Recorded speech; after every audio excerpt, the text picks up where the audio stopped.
ब्रिजेश जी बिल्कुल हम लोग गठबंधन का हिस्सा हैं, इंडिया अलायंस का हम लोग हिस्सा हैं और कांग्रेस के साथ राजस्थान के अंदर हमारा पुराना साथ है।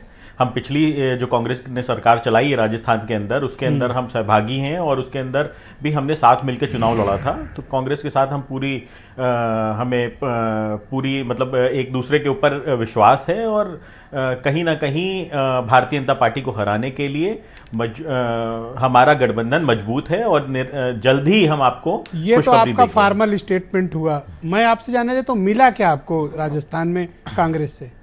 ब्रिजेश जी जो मिला है वो जल्दी सामने आ जाएगा, ऑफिशियली सामने आ जाएगा और मुझे लगता है कल शाम तक और इंतजार कर लीजिए। कल शाम को आपकी डिबेट पे बैठेंगे तो हम आपको सीट के साथ नाम के साथ बताएंगे कि क्या मिला है और क्या हमने दिया है। क्या ऐसी भी संभावना है कि कांग्रेस आपके साथ जो मध्य प्रदेश में सपा के साथ हुआ आपके साथ? देखिए हम कांग्रेस क्या आप तैयार हैं फिर अकेले लड़ने के लिए? ब्रिजेश जी 2008 जब हमारा कोई विवाद ही नहीं है कांग्रेस के साथ तो ये सवाल ही बेमानी हो जाता है कि हम अकेले लड़ेंगे। इतना टाइम क्यों लग रहा है? चुनाव सिर पे आ गया, वोटिंग होने जा रही है। ब्रिजेश जी 2018 से हमारा कांग्रेस के साथ राजस्थान के अंदर गठबंधन है।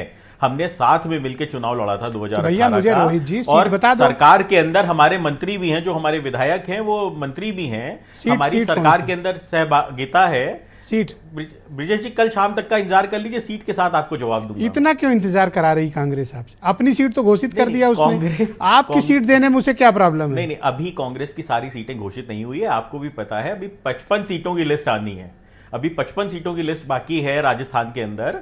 तो मुझे लगता है क्योंकि देखिए भारतीय जनता पार्टी तो ये चाहती है कि बस सब आपस में लड़ते रहें, परंतु भारतीय जनता पार्टी ये नहीं समझ पा रही है कि वो अपना गठबंधन भूल गई है। वो जो एनडीए गठबंधन है वो किस तरीके से भारतीय जनता पार्टी के चीथड़े उड़ाने पे तुला हुआ है। आप देखिए अब इनके साथ रह कौन गया उत्तर प्रदेश के अंदर। ओम प्रकाश राजभर जी कह रहे हैं जातिगत जनगणना होनी चाहिए, अनुप्रिया पटेल कह रही है जातिगत जनगणना होनी चाहिए, संजय निषाद कह रहे हैं जातिगत जनगणना होनी चाहिए। और कोई चौथा दल भी है क्या? कोई चौथा दल हो तो बता यूपी में एक आइडिया लग गया है कि समाजवादी पार्टी आपको कितनी सीटें दे सकती है। आज इसका एक आइडिया लगा है कि 4+1। ब्रिजेश जी देखिए ऐसा है ना, कुछ मतलब आपको समझ में आई बात? नहीं, हम अगर मगर पे तो राजनीति करते नहीं है। उदयवीर जी अभी आपके चैनल पे बैठे हुए हैं और उन्होंने साफ कर दिया कि इस तरीके की कोई भी बयान ऑफिशियल तरीके से समाजवादी पार्टी ने नहीं दिया है। तो अगर मगर की राजनीति का कोई मतलब नहीं बनता है। देखिए मैं जहां तक समझता हूं कि हमारा जो शीर्ष नेतृत्व है, जो समाजवादी पार्टी का शीर्ष नेतृत्व है, वो आपस में एक अच्छी केमिस्ट्री रखता है और वो दोनों बैठ के डिसाइड कर लेंगे। नहीं देंगे आपको कि 4 मिलेगी इस आरएलडी को और 1 चंद्रशेखर को नगीना वाली? ब्रिजेश जी अब कौन थोड़ा तो विचलित किया होगा इस बयान ने। देखिए मैं आपको बता, ठीक है उदयवीर ने उसको कवर अप कर दिया और शहद लगा दिया, पर अंदर क्या है मतलब समझ लेना।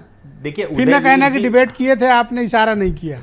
ब्रिजेश जी मैं अभी कह दूंगा तो फिर जो है वो भी एक टिप्पणी हो जाएगी। हाँ, तो बोलो जहां तक मेरी जानकारी है उदयवीर जी समाजवादी पार्टी के दूसरे कद के नेता हैं। अखिलेश यादव जी के बाद उनकी नौकरी के पीछे पड़े हो? नहीं, अखिलेश यादव जी के बाद अगर मैं किसी को जानता हूं तो मैं तो उदयवीर जी को जानता हूं। तो अगर उन्होंने बयान दे दिया कि ये हमारा ऑफिशियल स्टेटमेंट नहीं है और हम 80 की 80 सीटों पे इंडिया गठबंधन के साथ चुनाव लड़ेंगे, तो मुझे लगता है उसके बाद में किसी और के बयान की समीक्षा करने का मुझे कोई हक भी नहीं है और ना मुझे करनी चाहिए। इतने सरेंडर हो?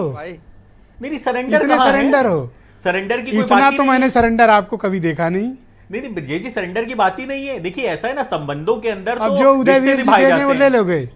नहीं सब देखिए ब्रिजेश जी मैंने ये मेरे भाई नहीं है। एक सेकंड रुक जाओ, आप विधानसभा में बहुत लड़ाई कराने की कोशिश कर चुके हो। आपसे मैं बात करूंगा अलग से, आप रुक तो जाओ। विधानसभा में हम लोग बात रुक तो जाओ, रुको तो हिसाब हो रहा है। कांग्रेस वालों से लड़ाई कराओ और लोकदल वालों से कहाँ गुंजाइश रह जाती है भाई? अच्छा उनसे लड़ना चाहते हो? पढ़े लिखे नेता है, यहाँ पे कोई अनपढ़ नहीं है। समस्या ये है भारतीय जनता पार्टी के नेताओं की तरह कोई अनपढ़ नहीं है, तो यहाँ पे कोई दिक्कत होने वाली नहीं है। यहाँ बहुत कुशलता। ठीक है, मेरा केशव जी से संपर्क टूट गया था, वापस मुझे वीडियो लिंक से वो ज्वाइन कर चुके हैं, मिल चुके हैं। केशव जी आप मुझे ठीक से सुन पा रहे हैं?